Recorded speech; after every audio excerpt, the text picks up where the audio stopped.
Hi friends and families. Today's லஞ்சில் இன்றைக்கி சுட சுட சாதம்.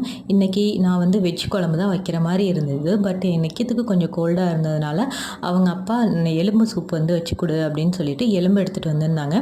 எலும்பில் பார்த்திங்கன்னா நிறைய நுரையீரல் பீசஸ் இருந்துச்சு. ஸோ நிற்கிறதுக்கு மார்னிங்காக அதில் சூப் மட்டும் எடுத்துகிட்டு அதை மீனி கிரேவியாக பண்ணிடலாம் அப்படின்ட்டு அதுக்கு நான் சின்ன வெங்காயம் உரிக்க நேரம் இல்லாதனால நான் பெரிய வெங்காயம் தான் உரித்து சேர்த்துருக்கேன். பெரிய வெங்காயம் 2 எடுத்துக்கிட்டேன். கொஞ்சமாக தேங்காயும் எடுத்துக்கிட்டேன். ரெண்டையுமே நான் வணக்காமையே அரைச்சிட்டேன். இது சூப்பு எடுத்ததுக்கப்புறமா நம்ம செய்கிறது. சூப் எடுத்ததுக்கப்புறமா நம்ம பெரிய வெங்காயம் அண்ட் கொஞ்சமாக தேங்காய் அண்டு கொஞ்சமாக குழம்பு தூளும் சேர்த்துக்கிட்டேன். கொஞ்சம் மட்டன் மசாலாவும் சேர்த்துக்கிட்டேன். தேவையான அளவு உப்பு அண்டு 2 டேபிள் ஸ்பூன் இல்லைன்னா 3 டேபிள் ஸ்பூன் அளவுக்கு புளிக்கரைசல் சேர்த்துக்கிட்டோம்னா குழம்பு ரொம்பவே ஈஸியாக ரெடி ஆயிடும் அண்ட் டேஸ்டியாகவும் இருக்கும்.